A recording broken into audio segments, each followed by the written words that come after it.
안녕하세요. 드림메이커스 ITQ 강사 정규현입니다.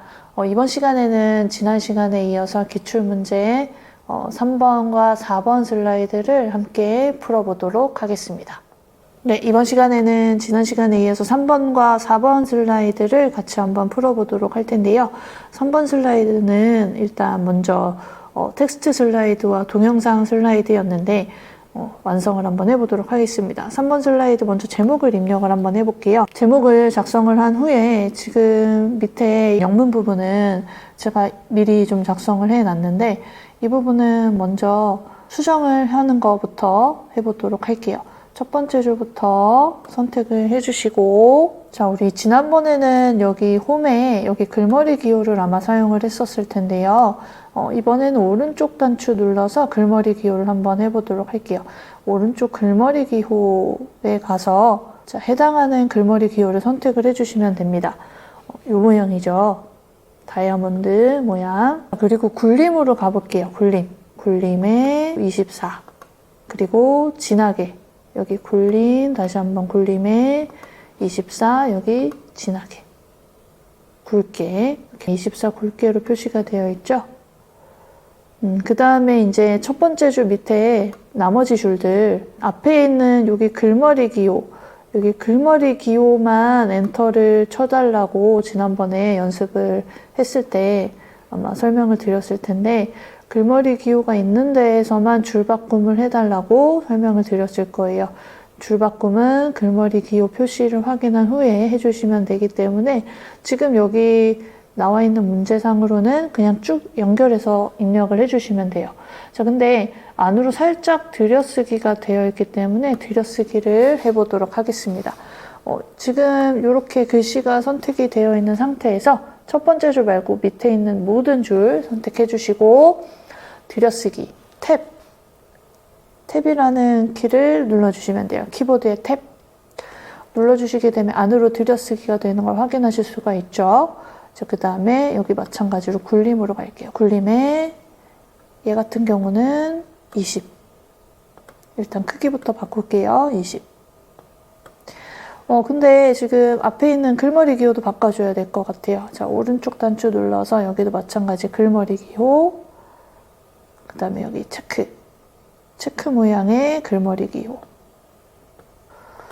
자, 글씨에 맞게끔 네모 박스를 좀 조절해 주시도록 할게요. 그 다음에 전체적으로 여러분, 전체적으로 글씨를 모두 다 선택을 해주신 다음에 줄간격이라는 부분을 해주셔야 되는데, 줄간격, 여기. 문제에 지금 줄간격이 제시가 되어 있죠? 줄간격. 그래서 글씨를 전부 다 선택해 주신 다음에 줄간격 부분. 홈에 있습니다. 홈에 여기 줄간격 1.5. 자, 근데 여러분들 이게 네모 상자에 글씨가 맞춰지는 경우가 있어요. 그래서 글씨가 줄어들거나 글씨가 또는 커지거나 하는 현상이 발생이 될 수가 있거든요. 그 부분은 조금 유념해 주시고 여러분들이 네모 상자는 맞춰서 잘 조절을 해 주셔야 해요. 한 번 더 체크를 해주세요. 굴림에 24. 이 네모 크기에 맞춰서 글씨 크기가 조금 조절이 될 수 있으니까 그 부분은 여러분들이 유념하셔서 확인을 해주시기 바랍니다. 그 다음에 밑에 있는 그 한글은 완성을 한번 해볼까요? 복사를 그대로 해주시고 좀 겹쳐도 괜찮거든요. 겹치게끔 이렇게 써주시고 이제 영어는 지우고 영화 시장 한글로 바꿔주시면 됩니다.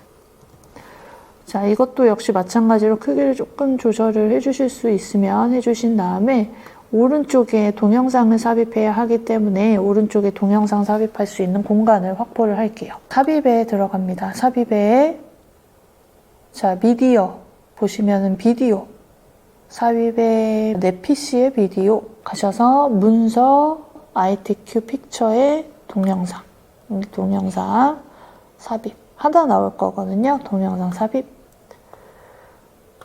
자, 크기 좀 조절해 주시고 동영상을 선택한 상태에서 여러분들 재생에 가셔서 시작을 클릭할 때가 아니고 자동 실행으로 할게요. 시작을 자동 실행.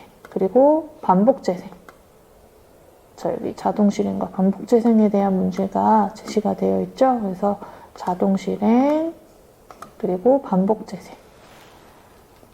자, 이렇게 3번 문제는 확인을 해주시면 됩니다. 자, 그러면 4번 표 슬라이드로 넘어가서 4번 제목을 먼저 입력을 해볼게요. 그리고 가운데 있는 표 단추를 활용을 하면 되겠죠. 표 단추, 표 삽입. 열과 행의 개수를 확인을 하신 다음에 작성을 해주시면 되는데, 열은 하나, 둘, 셋. 열은 셋. 행도 하나, 둘, 셋 해주시면 됩니다. 확인. 열과 행 모두 셋. 확인. 자, 크기를 적당히 조절을 해주시고 위의 도형과 그 다음에 왼쪽에 있는 도형을 여러분들 확인을 해주신 다음에 어느 정도 공간이 필요하겠구나 라고 예상을 해주시고 작업을 해주시면 돼요. 자, 표가 완성이 됐고 크기가 적당히 조절이 됐다면 일단 디자인에서 머리끄램과 줄무늬 행이라는 거를 해제를 할게요. 해제. 디자인의 머리끄램과 줄무늬 행을 해제. 그 다음에 표 스타일에서 문제를 한번 볼까요? 표 스타일에서 선택을 해주시면 되는데 보시면 테마 스타일 강조 6번이라고 되어 있어요. 자, 테마 스타일 강조 6번. 여기 테마 스타일 1번에 강조 6번. 자, 선택을 해주시고 입력을 해주시면 되겠죠. 지금과 같이 지금 이렇게 두 줄로 표시되어 있는 같은 경우는 엔터를 쳐서 줄을 바꿔서 입력하셔도 됩니다. 자, 데이터가 입력이 되셨다면 선택을 해주시고 데이터 들어가 있는 안에 부분을 선택해 주신 다음에 홈에 오셔가지고 글씨를 정리를 좀 해줄게요. 도둠에 18포인트로 글씨를 바꿔주세요 라고 되어 있으니까 도둠으로 갈게요. 도둠. 그 다음에 18포인트. 그 다음에 여기 정렬, 가운데 맞춤. 도둠에 18포인트 여기 가운데 맞춤. 단락에 가운데 맞춤 해주시고 위아래로도 가운데 정렬이 필요하기 때문에 여기 텍스트 맞춤. 다시 한번 보여드리면 여기 텍스트 맞춤에 여기 중간을 눌러주시게 되면 가운데에 정렬이 되는 걸 확인하실 수가 있죠. 그러면 이제 상단 도형과 좌측 도형을 같이 한번 마무리를 해보려고 하는데요. 삽입의 사각형 도형 중에서 모서리 둥근 사각형. 두 번째 있죠? 모서리가 둥근 직사각형. 자, 색깔은 여러분들이 마음에 들게끔 얼마든지 서식에서 바꿔주실 수 있습니다. 그 다음에 위에 글씨가 들어가 있는 도형은 지금 육각형, 삽입의 도형, 육각형으로 그려져 있어요. 육각형. 육각형으로 그려주시면 됩니다. 그리고 서식은 여러분들 마음에 들게끔 색깔을 얼마든지 바꿔주시면 돼요. 그리고 지금 이 육각형 도형 같은 경우는 글씨가 들어가야 되는 도형이기 때문에 글씨에 대한 서식을 바꿔줄게요. 홈에 와서 도둠 그리고 18포인트로 바꿔주시고 글씨 색깔도 조금 검은색으로 좀 바꿔줄까요? 도둠에 여기 18포인트 그 다음에 검은색으로 좀 할게요. 검은색. 글씨 색깔 여기 있죠? 검은색. 그리고 오른쪽으로 복사를 한번 해볼게요. 오른쪽으로 복사를 한번 해보도록 하겠습니다. 마우스로 이렇게 끌어주시면 되는데 잘 안 된다 라고 하시는 분은 도형을 하나를 선택해주고 Shift 키 누른 상태에서 뒤에 있는 도형을 마저 선택해주시면 돼요. 이렇게. 그리고 복사. 옆으로 복사. 자, 다시 한번 보여드리면 마우스로 사실 이렇게 드래그를 해주시면 되거든요. 마우스로 이렇게 드래그를 해주셔도 되고 Shift 키를 눌러서 두 개의 도형을 같이 선택할 수 있다라는 거. 예를 들어서 이 두 개의 도형을 같이 선택해야 된다면 하나 선택하고 Shift 키를 누른 상태에서 나머지 도형을 눌러주게 되면 두 개의 도형이 같이 선택된다라는 것도 참고로 알아두시면 도움이 될 것 같아요. 자, 일단은 마우스로 드래그를 하고 복사를 해볼게요.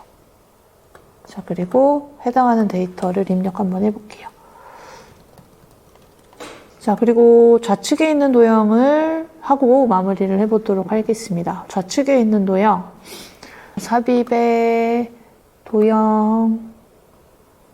자, 사각형 중에서요, 양쪽 모서리가 잘려있는 사각형이 있어요. 네 번째 사각형 사용을 하셔가지고, 자, 첫 번째 도형으로 하나 그려주신 다음에, 그라데이션 효과를 주라고 문제에 제시되어 있죠? 그라데이션 효과를 한번 줘보도록 할게요. 도형 채우기. 도형 채우기에서 그라데이션 가신 다음에, 기타 그라데이션으로 가서 확인을 할게요. 여기 밝은 그라데이션, 어두운 그라데이션 아래쪽에 보면 기타 그라데이션 보이시죠? 눌러줄게요. 눌러주신 다음에 채우기가 지금 단색으로 채워져 있는 걸 확인하실 수가 있죠? 도형 서식에 채우기, 단색 채우기 되어 있는데 그라데이션으로 갈게요. 그라데이션 채우기에서 방향만 바꿔주면 됩니다. 방향을 문제의 선형 아래쪽으로 표시되어 있으니까 선형 아래쪽 해주시면 됩니다. 선형, 그리고 방향 아래쪽, 선형 아래쪽 해주시면 됩니다. 자, 얘도 마찬가지로 여러분 도둠의 18포인트로 글씨가 지정이 되어 있기 때문에 홈에 와서 도둠, 그리고 크기는 그대로 두시고 그 다음에 글씨 색깔 검은색으로 해주는 게 더 도움이 될 것 같아서 검은색. 자, 그리고 데이터를 입력을 해줄게요. 입력해 주시고 아래로 컨트롤 사용하셔가지고 복사, 컨트롤 키를 꾹 누른 상태에서 아래로 드래그를 해주시게 되면 복사가 됩니다. 다시 한번 컨트롤 키를 꾹 누른 상태에서 아래로 드래그 해주시게 되면 복사가 됩니다. 자, 내용만 바꿔볼까요? 이렇게 되면 4번 슬라이드까지 완성이 된 걸 확인하실 수가 있겠죠. 여기 3번, 4번에서 좀 주의하셔야 될 점은 3번, 4번 슬라이드에서는 동영상에 아까 잠깐 설명드렸던 것처럼 동영상의 자동 실행과 반복 재생 설정하는 부분 잘 기억을 해주시고 놓치지 않게 해주시기 바라고요. 그 다음에 여러분 여기 들여쓰기 했던 부분 꼭 기억을 해주시기 바랍니다. 안으로 들여쓰기 탭이라는 키를 사용을 한다라는 거. 그 다음에 줄간격도 좀 빼먹는 경우들이 종종 있거든요. 줄간격도 신경 써서 바꿔주셔라는 거. 그 다음에 4번 슬라이드에서는 여러분들 좀 주의하셔야 될 부분이 그라데이션 효과를 좀 못 찾아가지고 헷갈려 하시는 분들이 있을 수 있는데 서식에서 도형 채우기 그라데이션이었습니다. 그 다음에 기타 그라데이션이라는 거 들어가서 여기 방향만 잘 기억을 좀 해달라는 거. 네, 그 다음에 표 스타일도 여러분들 꼭 기억하셨다가 여러분들이 마음에 들게끔 하는 게 아니라 여기 문제 제시된 대로 표 스타일을 지정을 해달라는 말씀 다시 한번 드릴게요. 그리고 그 글씨를 정렬하는 부분도 잘 기억을 해주시기 바랍니다. 글씨 가운데 정렬, 그 다음에 여기 텍스트 맞춤의 중간으로 설정을 해서 가운데 맞춤을 해준다는 것까지 기억을 꼭 해놔주시기 바랍니다. 그러면 이번 시간에는 3번과 4번 슬라이드까지 설명을 드렸고요. 같이 한번 풀어봤고 다음 시간에 5번 그리고 6번 슬라이드를 진행을 해보도록 하겠습니다.